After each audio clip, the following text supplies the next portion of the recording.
Hey everyone, I'm Jordan from New St. Andrews College. I'd like to invite you to join us for one of our upcoming prospective student weekends. We have one on March 2nd and 3rd, and another from April 13th to 16th. To learn more and to register your visit, check us out online at nsa.edu. Thanks for listening and enjoy the show.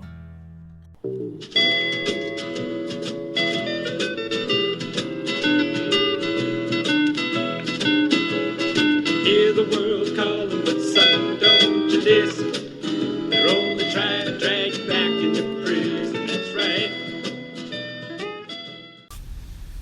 Welcome back to What Have You. I'm Rachel Jankovic. I'm Becca Merkel.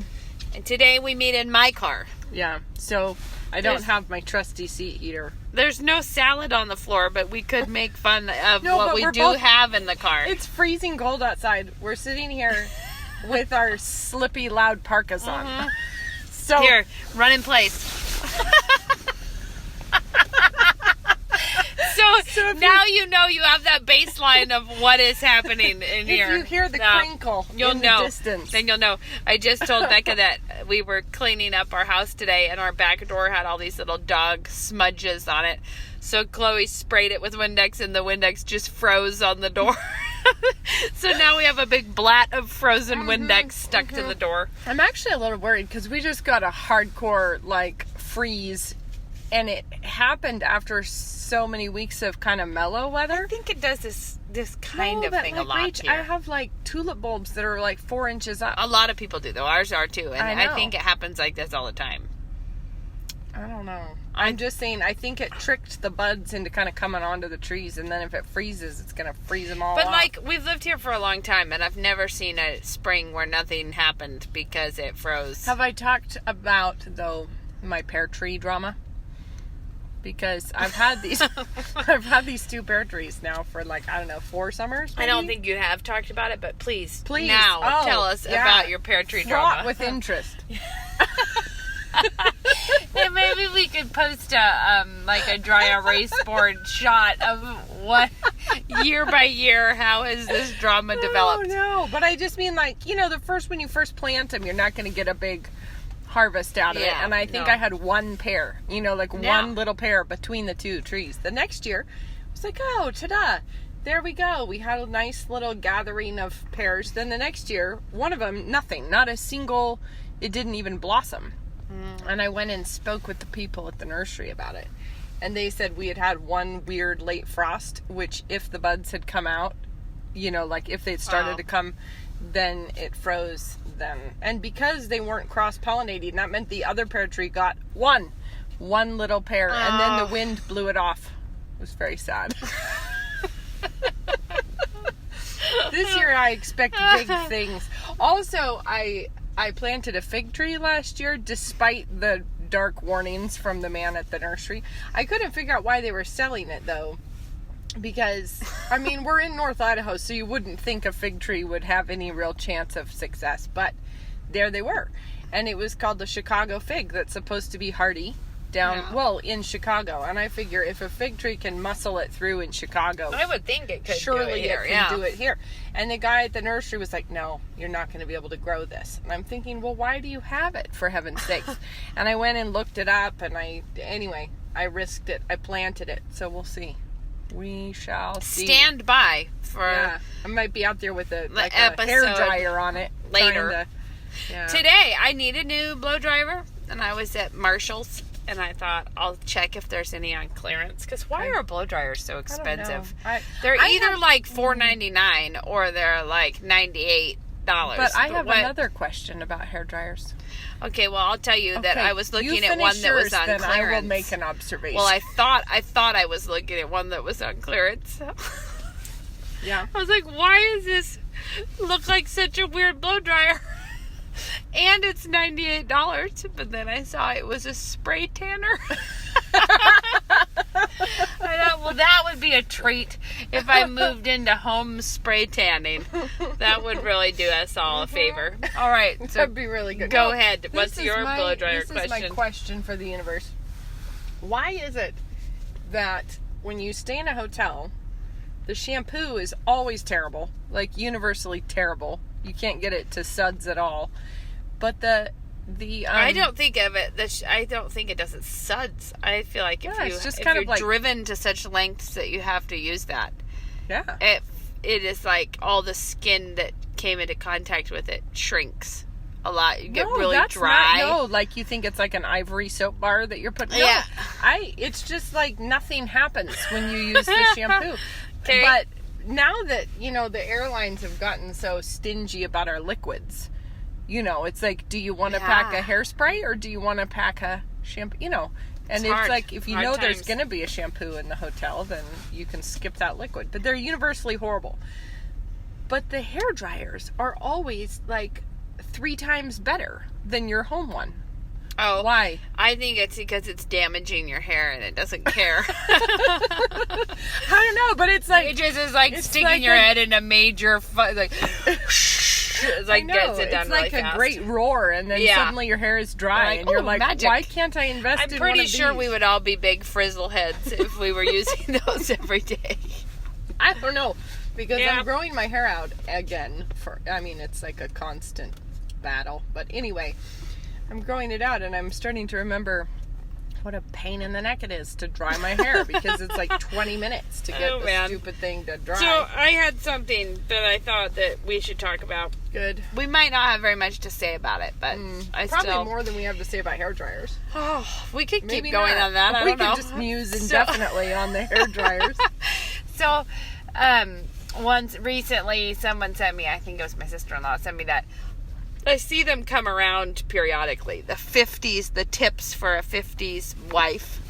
Oh. You know what I'm talking about? Yeah. So it's like, try to have the children looking clean before your husband comes home. And it's like, put on a fresh apron and... Look pretty. Comb your hair. Get your lipstick on. Dust everything and get his slippers out. Have his slippers ready. Make sure he has, 20 minutes of quiet after he gets home. Mm-hmm. And it's a lot of stuff that seems to be for high achieving women of the 50s, where it was like, wow, because it's a little dismal.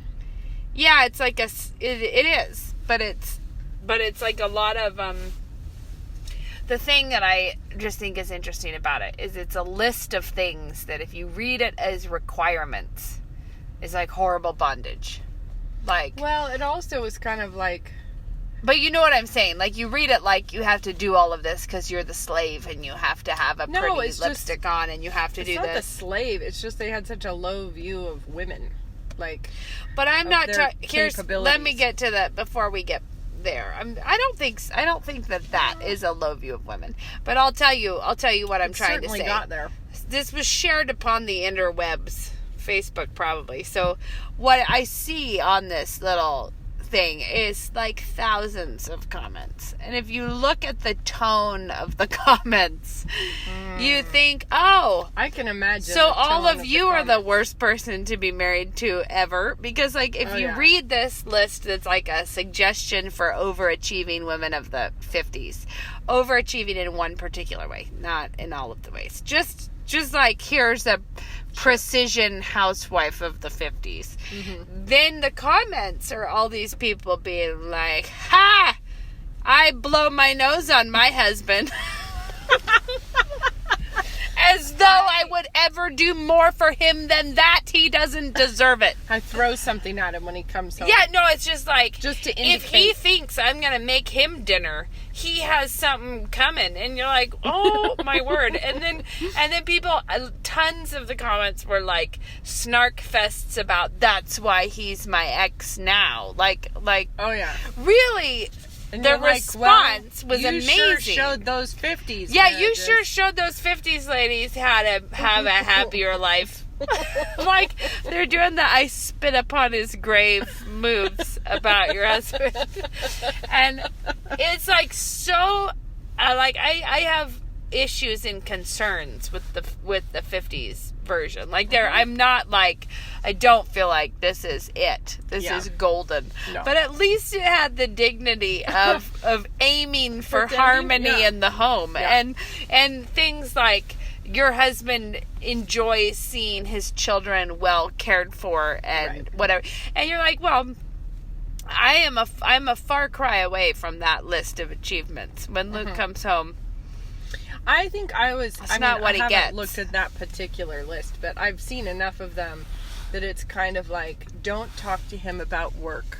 Sort of like, don't worry your pretty little head about that. And he doesn't want to have to talk to you about it. So just make bright, cheery conversation about trite nothings. You know, it's like, yeah, I think this particular one was more on the like, don't dump all your problems on him as soon as he comes home. See, and lots of those things are like, actually, if you, like you're saying, if you view them as your to-do list, it's miserable. It's It's horrible. But if you take anything, like let's say that you're planning a fun Christmas surprise for your husband, if you take that fun Christmas surprise that you would actually be really excited to give him, but you turn it into a checklist of to-dos, No, you they're can like make it 3 awful in weeks no time. before Christmas. Get all of these. Like if you put everything, instead of I get to do this fun thing for someone. Yeah, it is because like, I love him and here's what because- you have to do. yeah. Or you think about like a kid's birthday party. Like you have to go buy assorted sprinkles. First, you have to study what they would be interested in. Study them, and then ask them what they would prefer you make them for their dinner, and then do the appropriate shopping for that. Oh no. I think Rachel's car just ran out of gas right here in the stationary place. Did it run out I of gas? think it probably did, because I was like, oh, but the heater's I'm on, so guys. glad The that heater's everyone on. could be here when we ran out of gas. Guys, we brought you along on a fun field trip. On our journey, our podcasting Rach, are we journey. gonna have to like roll the car down the hill? No, we couldn't get to a gas station. We're gonna have to call. We're gonna have to call for reinforcements. Because we could roll our way down to Goodwill and then siphon some gas off of someone. there's a cop down there. I see a cop. We might get Flag him arrested. down. Anyways, we'll deal with that trouble when Yeah. we get there. But Basically, when we start to get cold, that's when I I envision. know. So, anyways, my point was just that the difference between a get to and a got to is profound. Like looking at your duties as things that you get to do to bless your family, and you get to be the person who gives them this kindness and this joy and this whatever, is very, very different than being the person who's like, I have to do all of this. Yeah, for them. but to be fair, when you script something that often is more spontaneous and done out of love, when you do script it and turn it into a list, you are kind of asking for people to respond badly. Yeah, I agree. Although I do think some of those, I don't know if they're actually historic things. No, and to be honest, I think a lot of them are totally made up. Like, somebody remembered having seen one of those lists one time, so they made up their own version of it. Just to make the 50s ones look terrible, you know, but I know that it was like in home ec textbooks, that kind of thing. You can find some of these little lists, but they, yeah, if you put it in the wrong context, they really are kind of terrible about women. But if you were to be thinking, like, what's something that you could do that would be kind to your husband, you know. Well, one thing that would be kind for your husband is if you text him, ran out of gas behind Goodwill while podcasting. That's one of the ways I like to bless my We do, husband. just as a little sweet surprise. I'm glad that you're going to try and, like, referee this situation on the podcast. Well, I This actually is was good. thinking, what if we are getting cold? What if we need We to? will. Well, yeah, We will we're get gonna have cold. to get We're cold. gonna have to step out It's into like a the blizzard. survivalist moment up here. It is. Yeah. So no, that was a thing that I just was on my mind, that when you see those things, and it's not that I'm not really interested in side by siding what women of the 50s were doing with what we're doing, but I am disgusted by the ricochet response. The so funny. Where it's like, what? You think you should look cute? They're like, you know what I do? I intentionally look my worst for when my husband comes home. And that's why we have not been married. It's for sure that the women of today, with their sort of thuggish snarls, are not. Isn't that like a new feminist wave to Yeah. like be ugly and hideous? Yeah, like those little groups that, I'm ugly and obscene or whatever. Or fat and fat ugly. and ugly. What And- is it? They have some little slogan like I'm fat and I don't know, dastardly. and I spit. Oh, it's like I'm fat and ugly and not apologizing to anyone for that because it's my favorite. You know what I mean? There was a thing Yeah. at U of I about it. Now I can't remember, but there No, that's what I'm trying to remember, There too. were signs around the town like inviting us to some fat and ugly women's event Yeah, to no, but it show was how literally powerful that. we are. Yeah, Right. like no, they weren't hiding that. No. That wasn't Don't hide your light under a bushel. no, but instead Sound really your shine. barbaric yawp into the world. Is that what else? No, Where'd that's you- Walt Whitman. Oh, right, barbaric. I'm like, okay, I just read a Woodhouse recently that I just happened upon a paperback that I had not. It wasn't one of his best. I think it was Return of Jeeves or something. It just was. It was fine. It was Woodhouse, but Yeah. it was not one of the real zingers. Still, I got so tickled by his.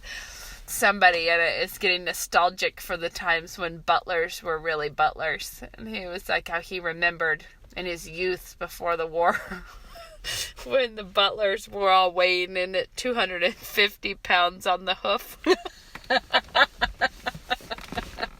And I was like, oh, he's just so good. Yeah, He's that's so awesome. Oh, it's good. But anyways, that wasn't his best one. And now I need to read one of his best ones. Because, like, blandings are always impossibly good. Right now I'm reading Leave It to Smith, which I think I've recommended before, but I'm reading it because I am doing a honors class for my Brit Lit where we just work our way through some of the Woodhouse, but basically tracking down all of his quotes because it's just constant quotes.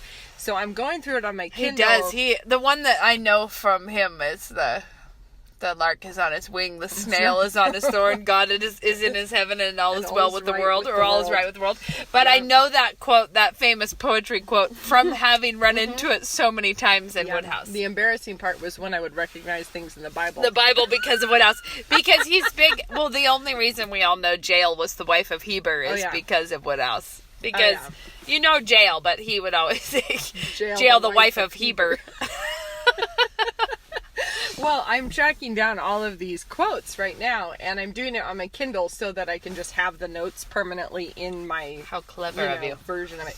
So I am working through Leave It to Smith, and although it is one of my faves, I have not read it in a long time, Yeah. and it is really Isn't it Leave It to Smith is the one of the ones Woodhouse was successful. It was Smith. Was it Leave It to Smith though? Probably. Was that when Smith enters as a character, isn't it? Yeah, So I believe so. Woodhouse was a talented author, but from what I remember, there's a lot of agreement about what page in what book he found his real muse, and it is Smith. Is it? It is the character of Smith being so impossibly funny. Yeah. That it was like, I was thinking about that when I was reading him, because what he is so clever about is the characters who are so witty because of who he met. You know, like it's the funny personalities who are then funny from a ridiculous position. Like, it's like he has... Well, and I think actually, if you've read any Woodhouse, he's got different sets of characters and stuff, and of course the Bertie and Jeeves ones are famous, but I think the Bertie ones are actually kind of genius just because he is narrating first person as Bertie. Mm-hmm. And so to be like simultaneously narrating the story, but also be such a ninny, like the ninny is the narrator, and so you're hearing it through his voice, but he manages to do it in a way that you're laughing at the narrator, which is actually a somewhat clever, writing technique. So here we sit in the chill in the cold midwinter. We're still doing pretty good, I think. Sitting up on a hill. Yeah, being glamorous in Idaho. Yes. Yeah. Becca should have made fun of what I have in my car, because we're not usually in my car. No, we're not usually. I have a Nerf gun on hand. in case you need it. I have that. I have a spool of red raffia, and a clip-on tie that belonged to Moses. And a He Sharpie. I spy a layered. Sharpie. Yeah, we like to keep those wherever we go so we can just help out. Yeah, And, graffiti it up. Moses had, this is a tie that he put on himself. It was at Christmas. I got him a tie for Christmas because not to wear Christmassy. But the other week we were like on our way out to church. I think he found it and put it on because I looked back on our way and there he was with his plaid tie on around, like he had like a flannel shirt and a sweatshirt and then a tie, and it's like, oh dear. But he kills me right now. When he goes to bed, he's been keeping a harmonica in his bed. Oh my word. And when we put him to bed, we hear it's really quite bluesy. It's very and he's in there in the dark playing a bluesy harmonica riff while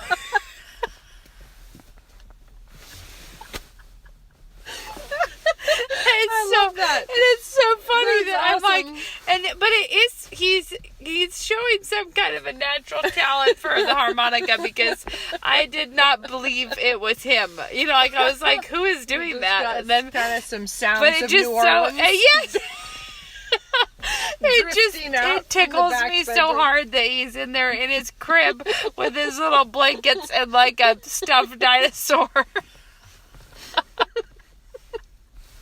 Just pounding out some blues.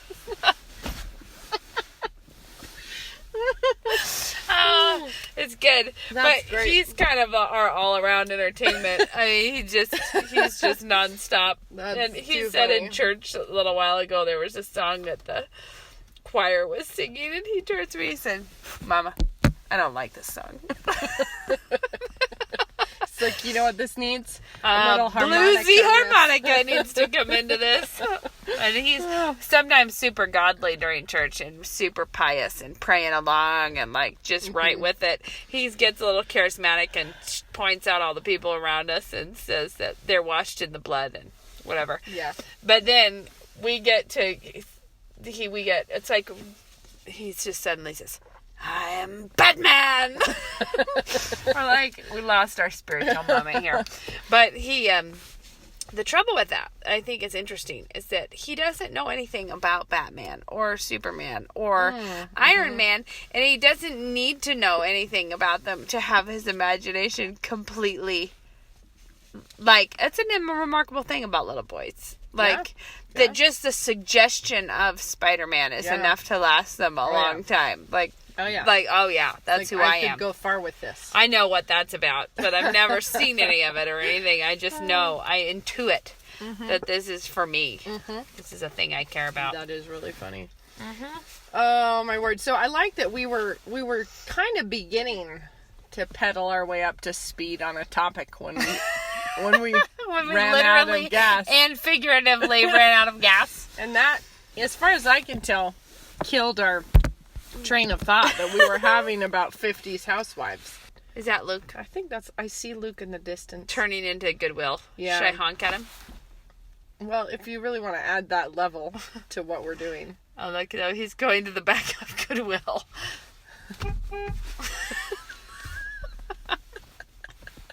Because he doesn't have his phone. Get up there.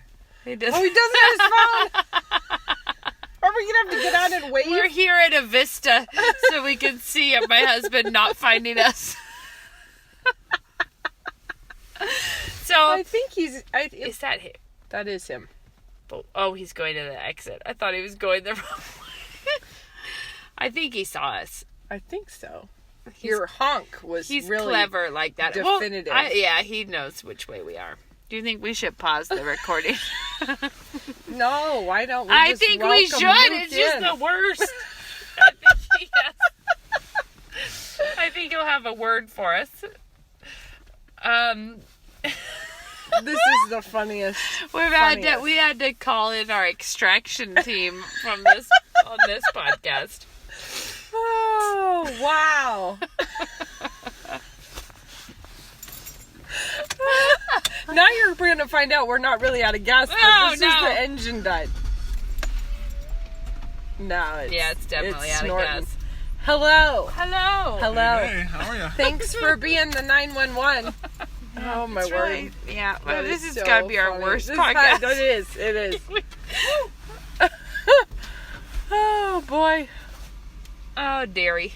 Can we Yeah. just stop the recording Yeah, we here? can, I we feel can. like we've really moved. So we had to gather our thoughts. And We had a hiatus. we're back. But, A day late and $1 short. we're now at night in Becca's car It's on a new different day. New outfits. You can't believe the sad, dilapidated section we just edited out because... Well, or we were hoping that Jemima said Well, when I say we edited it out, it still has yet to be done. But we gave up on ourselves podcasting.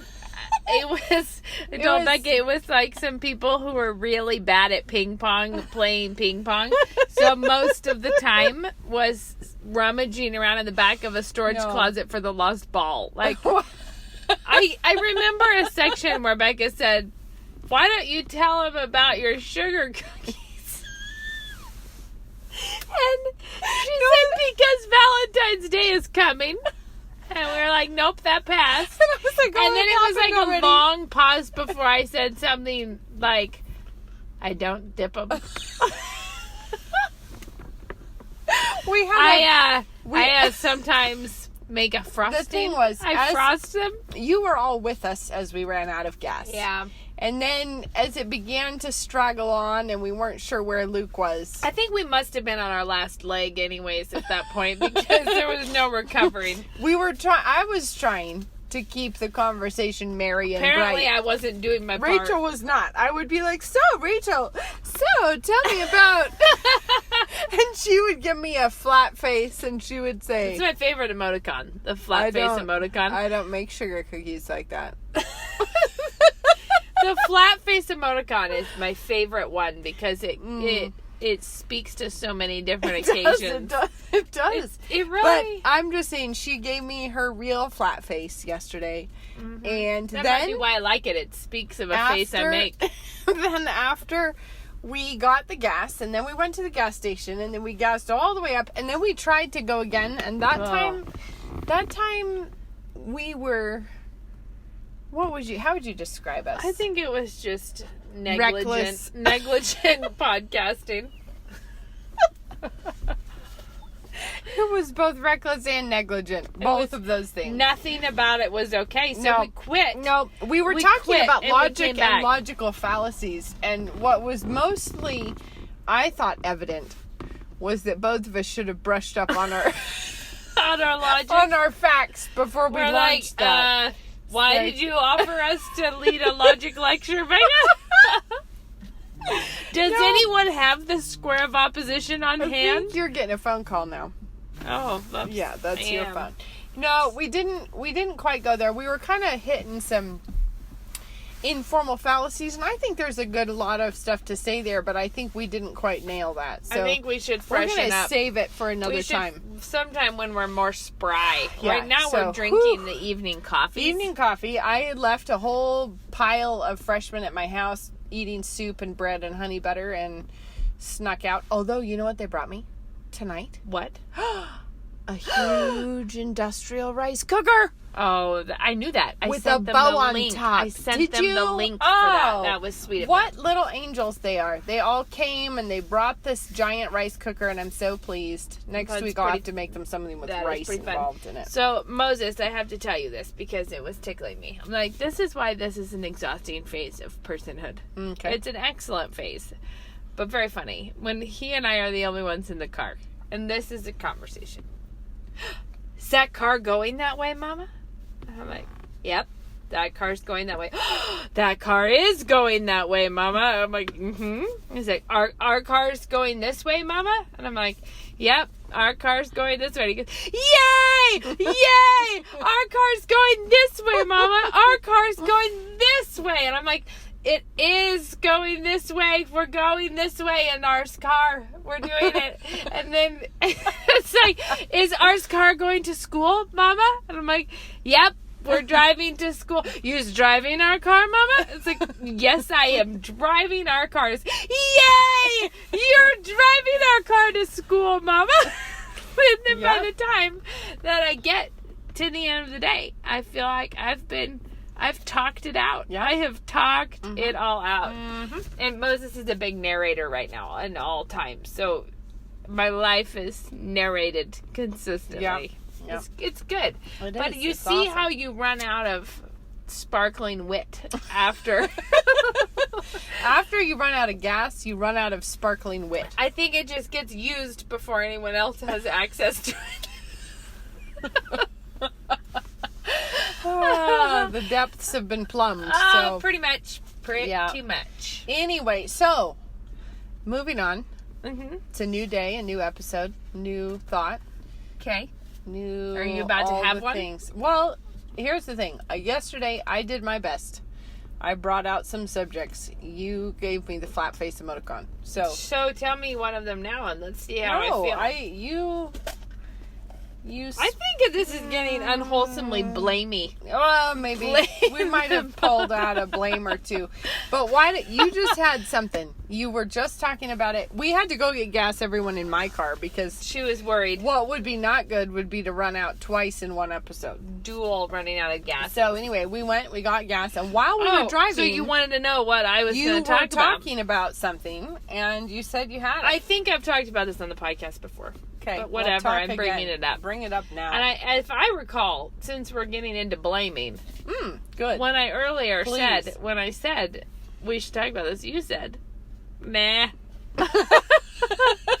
Which is why Well, how I about didn't this? bring it up. I'll give my flat face, and you talk about it.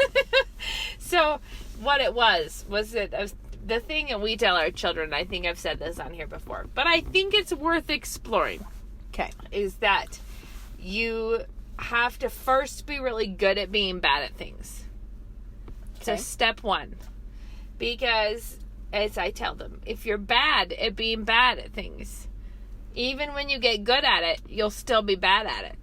No, it's not the truth. So the point is, we want to be good at being bad, and then we'll be good at being good at something. So unpack what you mean by Well, it could be That. any area, but like in general, like just it's a good sportsmanship kind of a thing. Like you need to be good at being bad at a new thing that you're trying. So one thing that Luke and I think is really funny is whenever, so like this was a couple years ago, we put a Foursquare thing in our driveway, and we started playing Foursquare with the kids. And okay. it was amazing because we didn't know how many kids there were in our neighborhood. Oh, But they came from everywhere. Okay. By hill and by land and by sea, they came to us. And it was the attraction of parents playing a game with the kids. okay. Like, it was a lot of hubbub. But every time it's like a new sport or a new thing, it's a whole new palette of temptations for everyone. Oh, for sure. So we would be like, okay, so now we taught you to play Foursquare and you are all enjoying it. And now we have to face head on all of the temptations that come with Foursquare, which you didn't even know you had. Of claiming it was 2 on the line for much longer than anyone should claim that. Or, those sorts of things. Oh, yeah. You know, like whatever things. Or somebody getting teary when they got out, when they were almost to the... So we had like a lot of funny new things to deal with.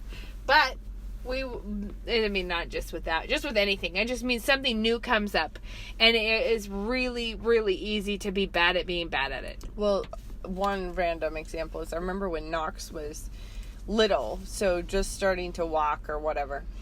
And we'd been already working on being tough with him. So if you fall down and whack your head, we would let him cry, but then it's like, okay, time to blow it out, time to suck it up. You're going to be done. So we'd been working on that. And he'd actually gotten really pretty good at it. It's like he'd fall, whack himself, get bruised, conked, whatever. And he was doing pretty good at blowing it out. And I remember the first time that he fell down outside on the sidewalk and skinned his knee or his elbow. Got blood from the Totally occasion. different kind of pain. And it was a full meltdown, and it was so funny because I was like, what's happening? Like, he's really been good at being tough, but it's a different kind of pain, and you have to deal with that. Actually, my kids, I always notice it was the first time they get a burn. because it's the one that doesn't stop annoying you. Like, it keeps on hurting.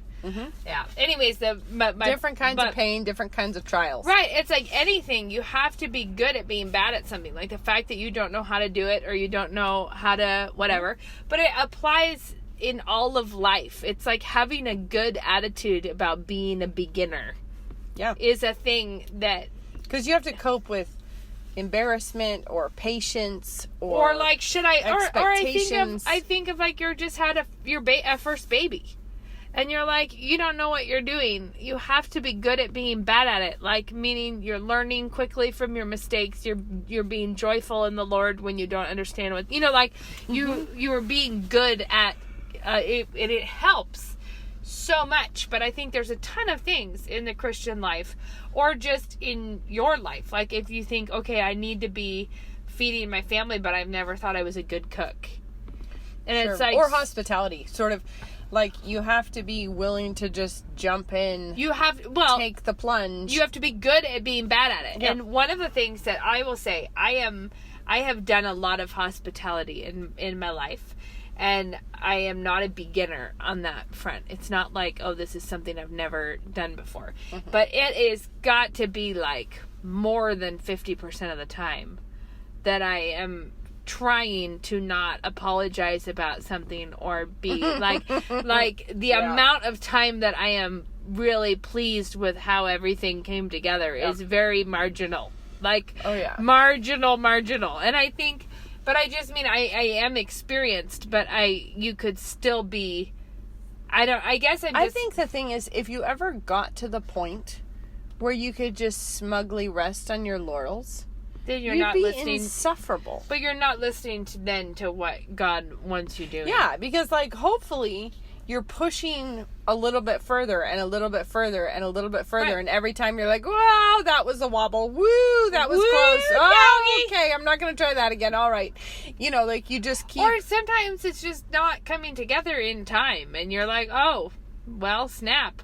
There you go. That's what I did. Did that. The freshmen who are currently at my house, they are long suffering, because there have been several nights where we're like, well, the bread's being weird. We're going to throw that away. Knox is running to the store. He'll be back with French bread shortly, so everybody hang tight. Like, I can't remember what the bread did. It was like soupy inside or something. It was some weird bread fiasco. And it's like, you just have to... Just life. Take a few smooths with the rough. But I think that's the thing, is that that's being good at being bad at it. Yeah. In such a way that when it's all coming together, you won't be insufferable.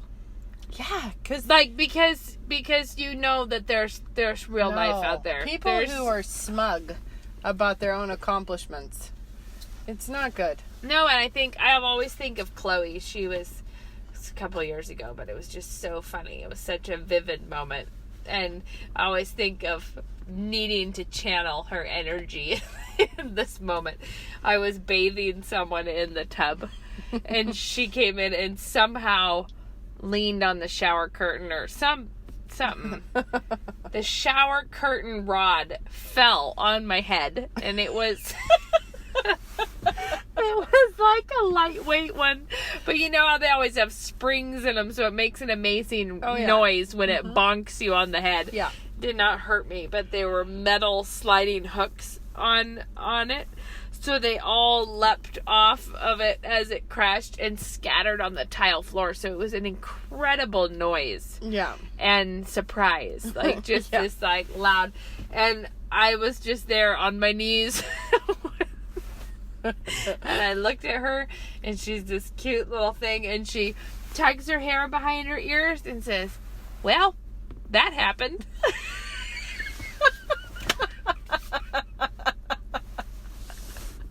it's just like this Shazam of like all this noise and crack on the head and crazy. And the thing is, like it's always the most unexpected weird problem that's going to hit you, because oh man, one time really early in our marriage, like I don't know if we had any kids yet or if it was just right. It was when having 2 people to dinner seemed like a big thing, And I think it was 2, maybe 3 people that we were having to dinner. I was making artichokes steaming them, and I didn't have a steamer. And somehow my pot, it was not big enough to have the lid all the way on. And you kind of need the lid on for the steaming action, because it was like the artichokes. What kind of a life were you living where you didn't have a pot big enough for like 4 artichokes? It was like 5 artichokes or something, and it seemed like a big pot at the time, but you know. Yeah. But anyway, then it didn't quite, like it would mounded up too high or something. And I think, no, we were having 4 or 5 people to dinner. Anyway, it doesn't matter. I had this big, heavy earthenware mixing bowl, like a big, heavy one. That was kind of had that like fleckly paint on the outside, you know? And so I was like, I'll just turn that over on top of the stock pot as a lid so that it was big and domed. Clever. And so I had that, and it was like everyone was there in the living room, and I went in to check on the artichokes, and I grabbed my pot holders, and I had one mitt on my left hand and then just a pot holder in my right hand. And I picked up that bowl, and my fingers on the right went inside the bowl, because I was not thinking about the steam. I was only thinking about just fried my hand so hardcore. And I flung the bowl like really high and far. and then managed to catch it. Like I threw the thing up, and then I managed to catch it, set it down, and I had like scorched the skin off of like all my fingers and the back of my hand, you know, like not the whole back, but a good bit of it. And so I kind of run it under cold water for a minute, which I think is not what you're supposed to do, but anyway, it was a bad burn. So then I kind of went out in the living room, and I was like, hey, Ben, could you come here for just 1 second? Because I might be about to pass out in the kitchen. And he comes in, and I was seriously, like, I was getting, like, weird, like, lightheaded and whoopy and strange. And all through dinner, I was like, I couldn't. And I didn't say anything to anybody about this ridiculous burn on my hand. And I'd be like, oh, I'll just be back. I had to, like, go lay down on the bed because I was getting, like, queasy. Like, it was really bad. And I didn't mention it at all. And I ate with my left hand through, like, the whole dinner. And then, I mean, it was horrid. And then I had to go, like, into the doctor, and they had to do this awful burn control on my hand. It was terrible. But, like, it was a hardcore burn. But anyway, I'm just saying, it's never the thing you planned on being the hospitality hurdle. Do you remember when Piper came for Gray's Agenda, and Mom, we're having a big Sabbath dinner at Mom's house with the Pipers, John and Noel Piper, and the Chesters from England, and there were a lot of other people, so it was a big dinner. And Mom got sick. She got her vertigo. She got her like weird inner ear. She got like a vertigo. She couldn't even, which she'd like never had before. It was some kind of, I feel like it was a viral related thing, because she was whatever, but she couldn't even deal. No, couldn't even stand up. She had prepared enough in advance that she asked us. Luke and I, we came over to try to kind of help get dinner on the table and get everything going. But that was a little bit of chaos, because this was a couple years ago, so we had, it must have been Shad, who was really little. But it was like, we had a bunch of little kids, and there were a lot of people, and we were hoofing it around trying to throw together somebody else's dinner party. And, but while, like, leaving, I just remember this moment was so good. While leaving, like, Shad in the high chair, with a roll, Luke and I are, like, running around trying to gather up the neck, whatever, blasting off. I don't even know what we ate, but it was a funny time. And we were like, Luke, come do this, and then I'll run over here. And then we're like, kids, don't stop, sit down, whatever. It was chaotic. Where we were seated, Bill and Diane Garraway were there, and Diane was telling Mrs. Chester, her first name, I can't remember her name, but she was telling her about her kids being surfers. And the Chesters are from England and had lovely accents, but Luke and I were not tracking with the full conversation. Not at all, because we were like running upstairs to whatever, come back down. Well, Luke comes and sits down, and he's been there for nothing up until missed it all. And Mrs. Chester just turns to him and says, I can't possibly imitate her accent, but it did sound exactly like she said, "Are you a server?" Because she said, "Are you a surfer?" But he didn't know we were talking about surfing. And he had missed that entire intro. So he just comes down and sits down, and she looked at him and says, "And are you a server?" And bless him, he said, "Yes. What can I get for you?" And you think she's like, what is wrong with this guy? I say, "Are you a surfer?" And he's offering me drinks. That's awesome. Anyways, it took us a little while to get out of that one, but I did love it so much, and it was like, yes, well, I guess I am a surfer.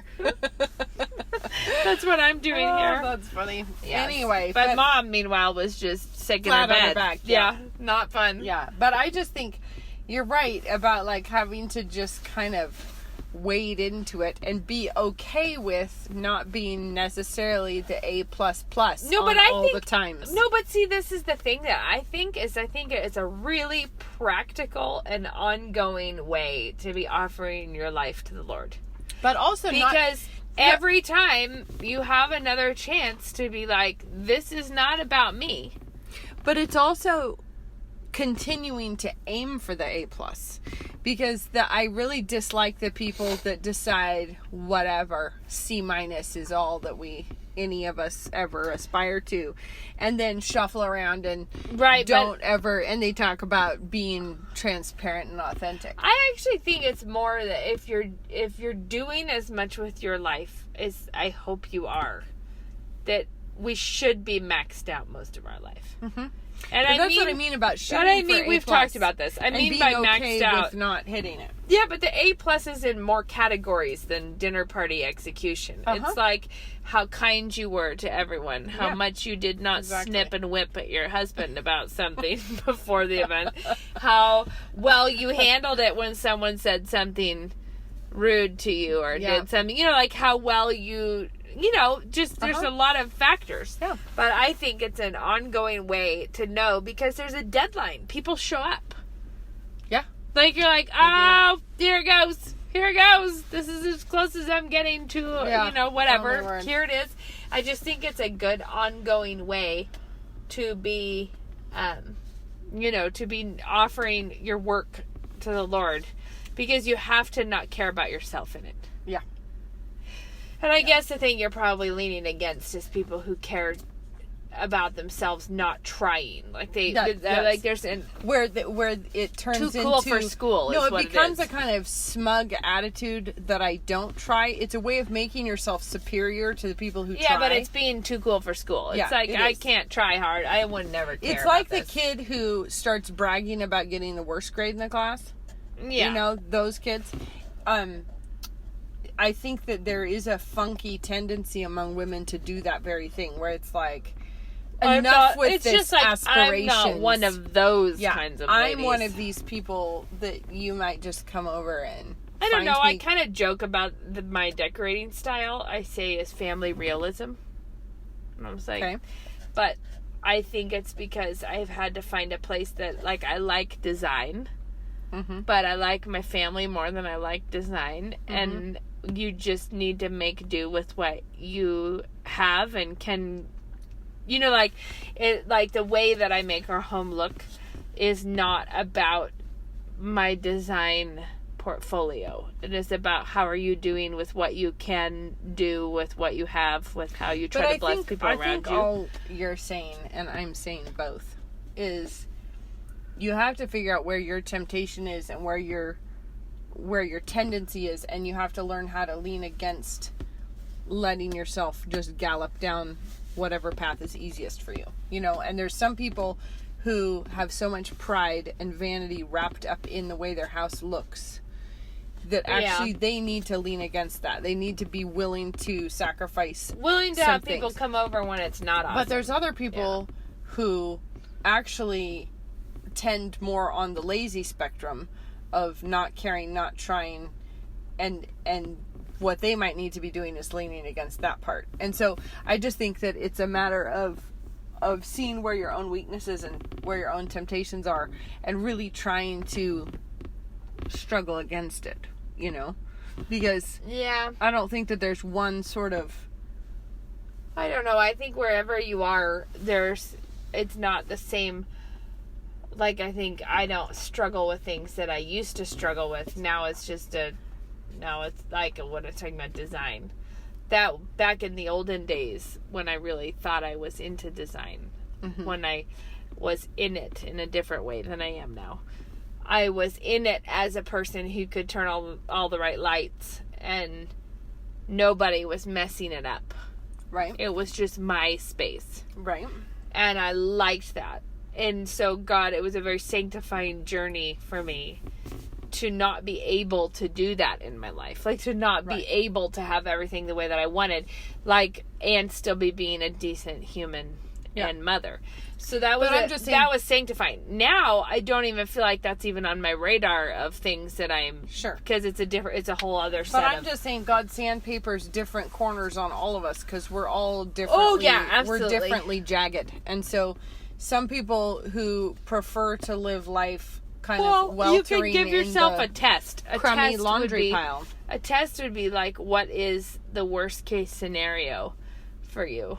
Like, and is it people seeing that you have some unfolded laundry? Right. It's like worst ever.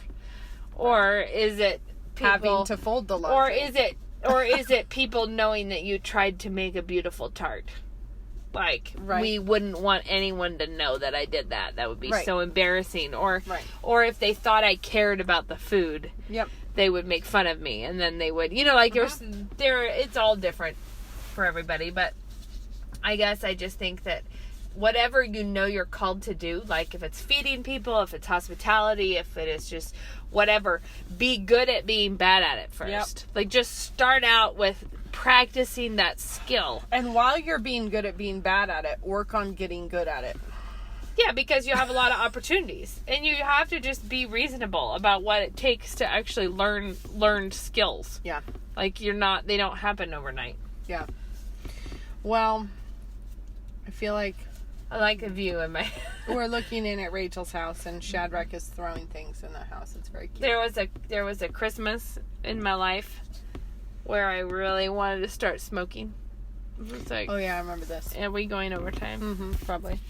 Are we? Should we stop talking? Yeah, we should stop talking. This is reminding me of it because it was a very, very, very intense time because the twins were like a month old, and a lot of family came to town, which was great. But we had this little house, and it had a breakfast nook with a big window in it, and some of the aunts and uncles pooled their resources and gave the kids a bouncy castle. And I remember actually walking out the front of the house. It was in a moment where I probably felt like what I really needed in life was a cigarette.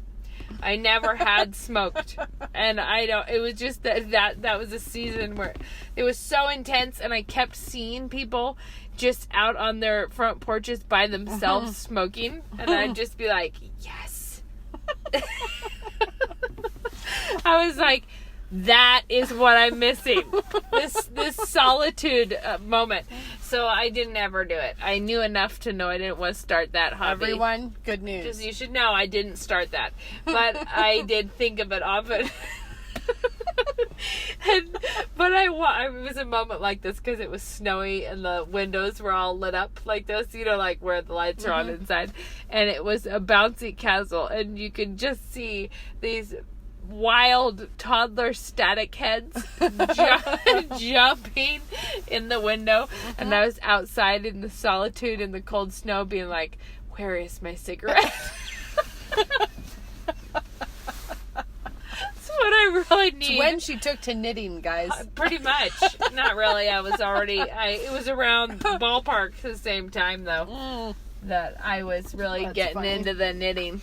But, well, I should go probably clean up my soup night, and you have things to do. And I do. I have a webinar in the morning. I'm leaving town tomorrow on a quick trip, so I need to pack and stuff. Yeah, so fare you all well. Guys, next week we'll just try harder to We're going to see if we can get enough energy a little and bit gas. We're going to try and be a little bit more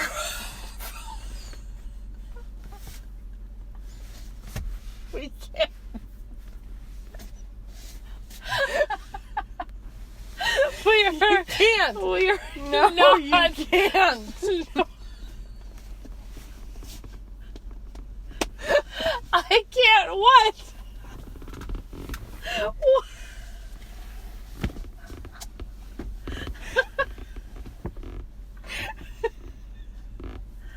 It's out of control.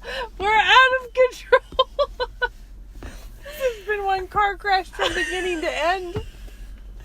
Next time, we'll talk Next to you. time, we're going to try harder to be more organized, guys. Goodbye. And less and slap good happy. night. All right, goodbye. Bye.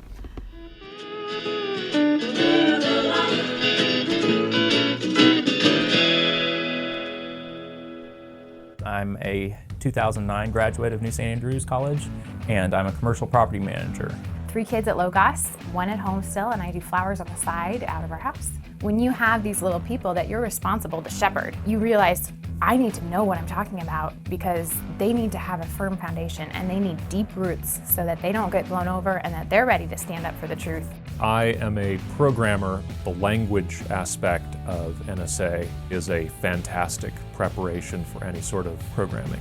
I'm a real estate broker here in town. I think absolutely the perfect education for being in sales of really any kind. I actually put it to a lot of great use when I was working in the political realm. I am a pastor in Central Coast, California. Whatever vocation you take, it'll make you take that seriously because you're seeing it through the lens of the sovereignty and lordship of Christ. To learn more, visit us online at nsa.edu.